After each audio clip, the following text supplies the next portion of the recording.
नमस्ते और mindset mastery में आपका फिर से स्वागत है, जहां हम स्वतंत्रता और उद्देश्यपूर्ण जीवन जीने के लिए आपके भीतर की शक्ति को अनलॉक कर रहे हैं। मैं आपका मार्गदर्शक हूं और मंथन ऑडियो लाइब्रेरी में आपके साथ होने के लिए मैं बहुत आभारी हूं। पिछले 6 एपिसोड में हमने माइंडसेट की नींव, असफलता में इसकी भूमिका, रिश्तों और उपलब्धियों को खंगाला। आज एपिसोड 7 में हम उस चीज में गहराई से उतर रहे हैं जो हम में से कई लोगों को रोके रखती है, सीमित विश्वासों पर काबू पाना।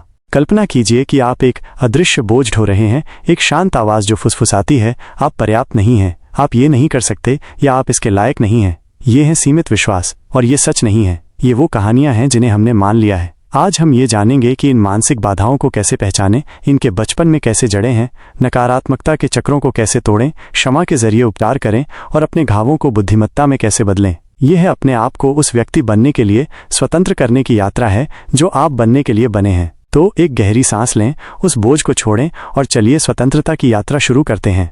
खंड 1, अपनी मानसिक बाधाओं को पहचानना।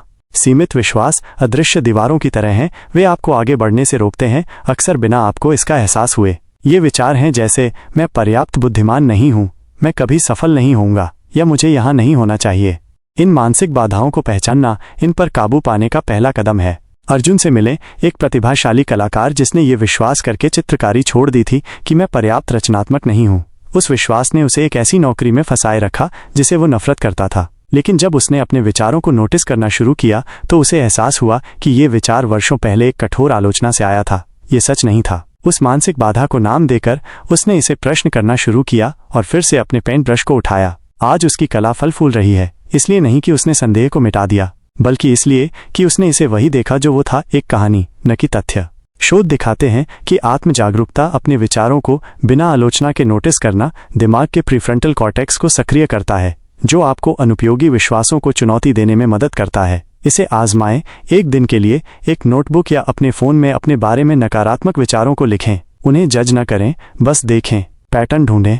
एक सीमित विश्वास जो आप बार बार सुनते हैं, वो क्या है? उसे नाम देना उसकी पकड़ तोड़ने का पहला कदम है।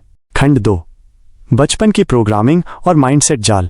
हमारे कई सीमित विश्वास बचपन में जड़ें जमाते हैं जो उन शब्दों, अनुभवों और माहौल से बनते हैं जिनमें हम बड़े होते हैं। ये है माइंडसेट जाल, गहरे बसे विश्वास जो सच लगते हैं लेकिन अक्सर नहीं होते। शायद आपको कहा गया, आप बहुत शर्मीले हैं या बहुत ऊंचा मत सोचो। समय के साथ ये संदेश विश्वास बन जाते हैं, जैसे मैं पर्याप्त मिलनसार नहीं हूँ या सफलता मेरे लिए नहीं है। प्रिया की कहानी लें, जो यह सुनते हुए बड़ी हुई कि पैसा कमाना मुश्किल है।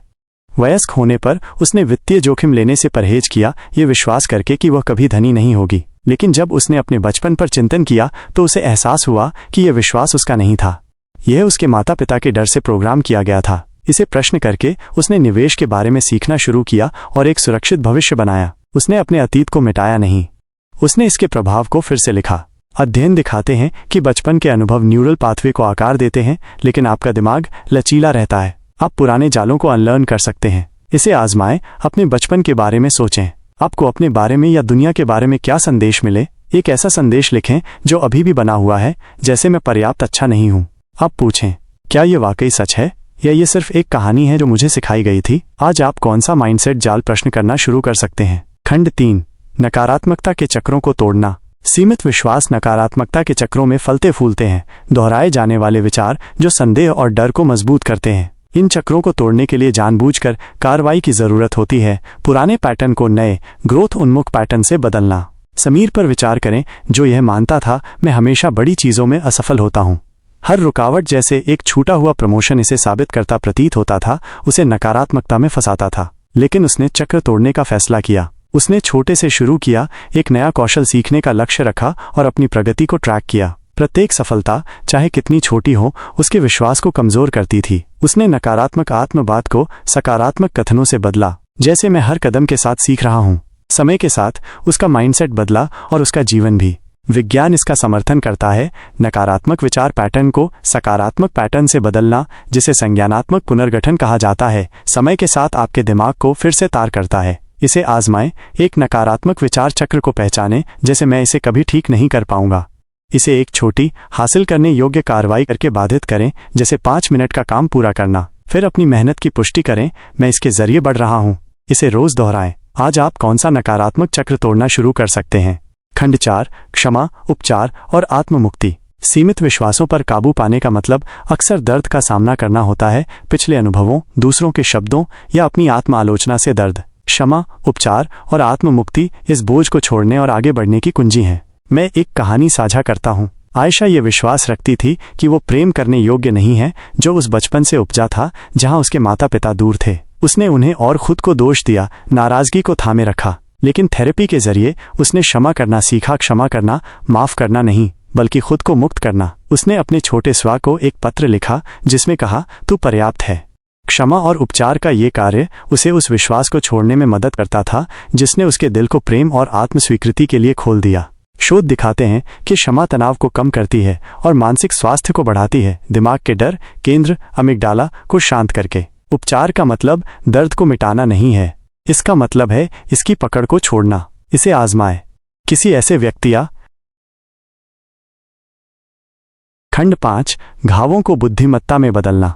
आपके सबसे गहरे घाव आपकी सबसे बड़ी बुद्धिमत्ता बन सकते हैं। प्रत्येक सीमित विश्वास, प्रत्येक दर्दनाक अनुभव एक सबक रखता है जो आपके ग्रोथ को प्रेरित कर सकता है। ग्रोथ माइंडसेट न सिर्फ विश्वासों पर काबू पाता है, यह उन्हें ताकत में बदल देता है। रोहन की कहानी लें, जो ये मानता था मैं नेतृत्व सामग्री नहीं हूं, जो एक शर्मीले बच्चे के रूप में धमकाए जाने से उपजा था। उस घाव ने उसे काम पर नेतृत्व करने से रोका, लेकिन उसने अपनी संवेदनशीलता को कमजोरी के बजाय ताकत के रूप में देखना शुरू किया। उसने इसका उपयोग सहकर्मियों से जुड़ने, गहराई से सुनने और सहानुभूति के साथ नेतृत्व करने के लिए किया। उसका घाव उसकी बुद्धिमत्ता बन गया, जिसने उसे एक सम्मानित नेता बनाया। अध्ययन दिखाते हैं कि पोस्ट ट्रॉमेटिक ग्रोथ दर्द में अर्थ ढूंढना, लचीलापन और उद्देश्य बनाता है। आपकी मुश्किलें सिर्फ रुकावटें नहीं हैं, वे शिक्षक हैं। इसे आजमाएं। एक सीमित विश्वास पर चिंतन करें जो किसी पिछले घाव से जुड़ा है। पूछें, इसने मुझे क्या सिखाया? ये मुझे कैसे मजबूत बना सकता है? एक तरीका लिखें जिससे उस घाव को बुद्धिमत्ता में बदला जा सके, जैसे पिछले अस्वीकृति को दृढ़ संकल्प का ईंधन बनाने के लिए। आज आप कौन सा घाव बुद्धिमत्ता में बदल सकते हैं? समापन, सीमित विश्वासों से स्वतंत्रता। जैसा कि हम माइंडसेट मास्टरी के एपिसोड 7 को समाप्त करते हैं, आइए इस सच को थामे रखें। सीमित विश्वास आपका भाग्य नहीं है, वे कहानियां हैं जिन्हें आप फिर से लिख सकते हैं। मानसिक रुकावटों को पहचान कर, बचपन की प्रोग्रामिंग को प्रश्न करके, नकारात्मकता के चक्रों को तोड़कर, क्षमा को अपनाकर और घावों को बुद्धिमत्ता में बदलकर आप अपने आप को पूर्ण, स्वतंत्र और प्रामाणिक रूप से जीने के लिए मुक्त कर सकते हैं। आप उन कहानियों या दर्द से परिभाषित नहीं हैं जो आपने ढोए हैं। आप उस साहस से परिभाषित हैं जिससे आप उन्हें चुनौती देते हैं और उस बुद्धिमत्ता से जो आप हासिल करते हैं। तो एक पल रुकें और चिंतन करें, आप कौन सा सीमित विश्वास छोड़ने के लिए तैयार हैं? आज आप अपने आप को मुक्त करने के लिए कौन सा छोटा कदम उठा सकते हैं? ग्रोथ का हर विकल्प स्वतंत्रता की ओर एक कदम है। ये थी माइंडसेट मास्टरी और मैं आपके साथ इस यात्रा में होने के लिए बहुत सम्मानित महसूस करता हूँ। अगली बार एपिसोड 8 में हमारे साथ जुड़ें, जहां हम ये जानेंगे कि कृतज्ञता और प्रचुरता का माइंडसेट कैसे विकसित करें। तब तक उन अदृश्य दीवारों को तोड़ते रहें। आप पर्याप्त हैं और आप स्वतंत्र हैं।